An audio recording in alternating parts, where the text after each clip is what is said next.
Hello, thanks so much for tuning in for another video. As I'm at this magical time in my life that I have some semblance of planner peace, at least for the time being, I thought it would be kind of nifty to talk about things that I've learned along the way about myself, my needs, my planner style, as well as some considerations for others in figuring out their own needs and the best planner to meet them. I hope this is helpful or at least interesting for some, but if it is neither, please let me know and comment what else you'd like to see in my videos. That would be super helpful. So, getting right into it. First and foremost, it's really important to identify the purpose of your planner. That may be super obvious, but it really does affect everything from your system to the size to the materials. So for someone using their planner as a home or work planner that they'll leave on their desk, that can be larger. Maybe it would be best for you that it lays flat. Maybe you even want to use a lighter book so you can prop it up on a stand to see it at all times. For me personally, my planner is a catch-all for everything. It houses my personal plans and to-dos, my work tasks, my notes, my lists, my cat's health info, my hobby planning. And the reason it keeps everything in one place for me is that while I've tried to divide out my planner into a work and a personal planner, or a home and an on-the-go planner, and I think those are both awesome ideas, for me personally it did not work that way. That created for me a sort of mental split where I had either information repeated, and I didn't like to do that, or I had information divided. And I would be using one planner or notebook more often than the other. Information wouldn't get transferred over. I wouldn't see everything. So I really like to see everything in one place, which means my planner needs to be both large enough to keep it all and also small enough to bring with me. And for me, that is a personal rings. For other people, that's a pocket size, or it's even a micro. I've seen people plan their whole lives in a micro. It's amazing. Or it's an A5. That's really on you and your needs and your bag.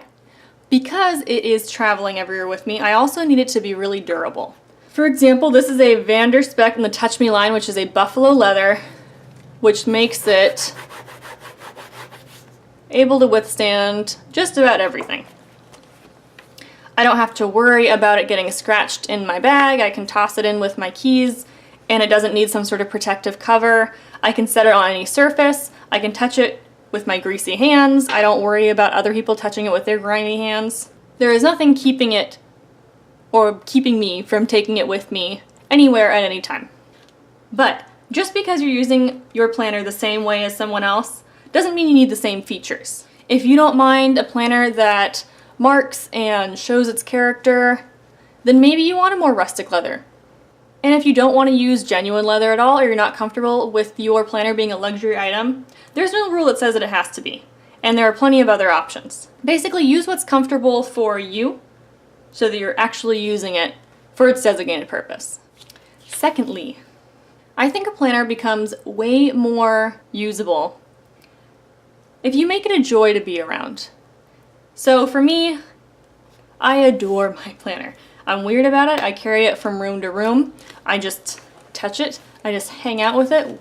We're BFFs. I've decorated it with an aesthetic that is really my style currently, but also because rings are inherently more customizable and I have a more neutrally colored planner.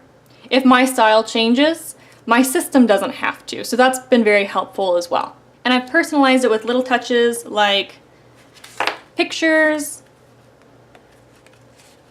I have my beautiful cat. Everything about my planner is very me, and even if you're a strictly functional planner, I think it's still really valuable to add a picture of your family or a postcard of some place that you love or want to go.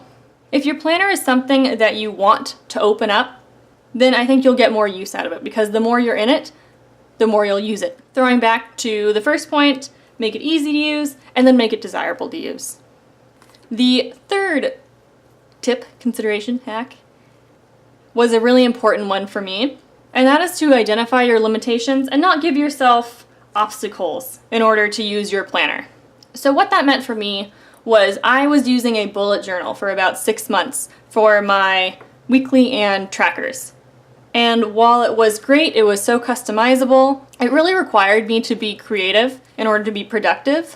While I know that's not actually a requirement of a bullet journal, there are plenty of people that use it strictly functionally. It's pen to paper, it's very easy, and that's really the point of a bullet journal. It's not meant to be the decorative hobby that a lot of us make it.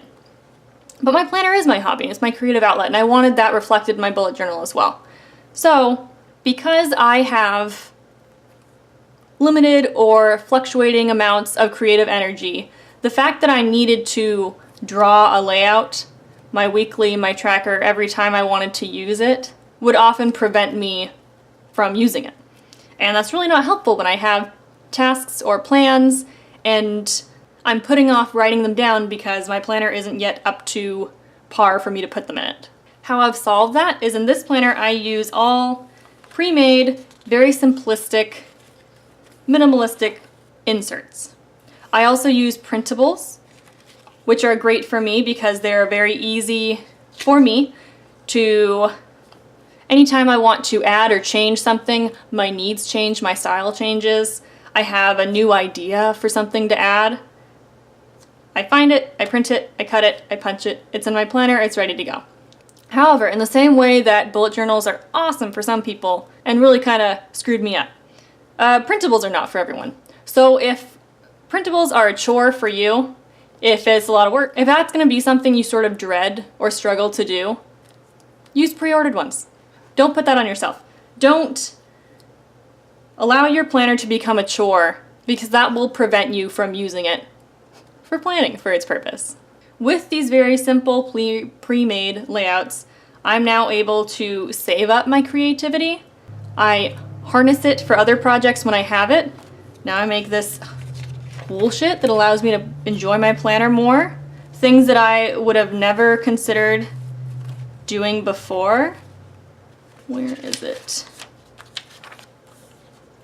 Like, I've become a more creative person because I don't have to be creative as often, which is going to be an oxymoron for some, but it was absolutely the solution for me. I think a really significant one for a lot of people is managing space, the space you give yourself, because excess space creates pressure to fill it. If you're the type of person that needs 4 pages per day, that's awesome. More power to you. If you're like me, 1 page weekly and a pretty small one does the job. And why I think this is important, and it causes a lot of issues for people when they're using too large of a space, which did happen for me in my bullet journal, and in other planners before that, is that using the space that is really just enough for you encourages you to prioritize and differentiate between goal planning and aspirational planning. And the difference between that is that goal planning is measurable, it's tangible, and in a way it's even a little bit more realistic, whereas aspirational planning is a hope or ambition of achieving something. So when I had a full page task list, I started filling it with things that were never going to get done. In a week, I'm not going to clean the house and mow the lawn and do the laundry and clean the gutters and change my whole life. But I started thinking I could because I had a whole page to fill. But with one weekly task list that is relatively short, I have like 10 to 12 spots on here, I have less real estate to write my tasks. So I have to really think about what am I going to get done this week? Or what's important to get done this week? And if I do something above and beyond, that's really awesome. But if I don't, it's not a glaring, unfinished list. Basically, I try to structure my planner in a way that allows me to migrate items over as rarely as possible. And this really has helped with that. I'm checking off roughly 90% of my tasks each week, and that's because I haven't given myself too many tasks. By that same token, my weekly calendar only allows 2, maybe 3 events per day. That's as much room as I have. And I'm never doing more than that. So I'm never faced with a huge, blank, glowering page of incomplete things. And I hope this is absolutely no shade on people that want to mark off that they showered and they kept the kids alive and they fed the pet and they fed themselves. There's absolutely nothing wrong with planning that way either. And maybe you need more space for that. If that's your style, then space it accordingly. Totally fine. It's not mine. I need less. Otherwise, I will fill it with crap that stresses me out. So I don't know about you, but I know it's the case for myself and many others, that when I have an endless list of undone things or things that I'm constantly moving over day to day, week to week, I start to feel discouraged and unproductive and a little bit like a failure. And if my planner makes me feel that way, it's no longer a joy and I'm not going to use it as often. Giving myself only as much as I really need has made me both more productive and more positive. I feel better about myself, I feel better about my planner. I hope that has been helpful to someone in solving their planner problems. I know I've had quite a few, it's a journey for us all. If you have any other tips or tricks, anything else you'd like me to talk about, please comment, I would love to hear it. And I think that's it. Okay, thanks, bye!